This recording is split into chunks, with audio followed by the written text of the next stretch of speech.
Veneto ci sono 430.000 imprese attive. Se allarghiamo il compasso al Triveneto e includiamo anche Friuli, Venezia Giulia e Trentino Alto Adige, il numero sfiora le 600.000 aziende. La stragrande maggioranza di medie e piccole dimensioni. Anche per loro il PNRR rappresenta una grande opportunità. Non è possibile vincere la sfida del PNR, vincere la sfida del Next Generation senza coinvolgere tutte le forze produttive del Paese. La prima vittoria è proprio di averle tutte insieme sui tavoli, sui progetti e anche sulle indicazioni per poter sviluppare meglio le indicazioni che noi abbiamo dato con la prima bozza e con le prime slide del PNRR. Sono 82 miliardi del piano destinati al mondo dell'imprenditoria. Le piccole imprese però non hanno la forza e nemmeno le risorse per poter da sole partecipare alla competizione. È un piano che richiede a tutte le classi dimensionali di impresa di fare la propria parte.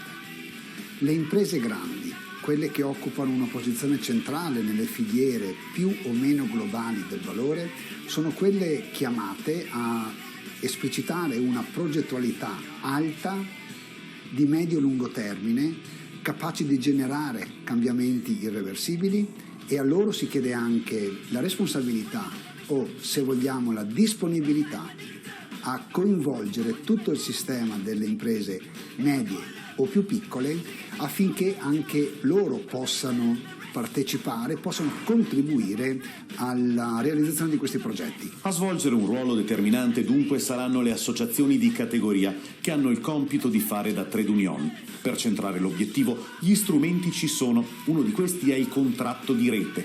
Al 31 dicembre 2021 si è registrato un più 13,3% rispetto all'anno precedente su questo tipo di contratto. In Veneto il dato è in forte crescita, sinonimo di una classe imprenditoriale che sta puntando sul piano. La rete ha dei vantaggi, evidentemente, si fa massa critica, ci sono piccole e medie imprese che si uniscono, possono competere nella partecipazione ad un bando con la grande impresa tradizionale, ci sono start-up innovative che si possono unire a grandi imprese tradizionali apportando know-how particolare specifico laddove la grande impresa può portare esperienza e capacità finanziaria superiore.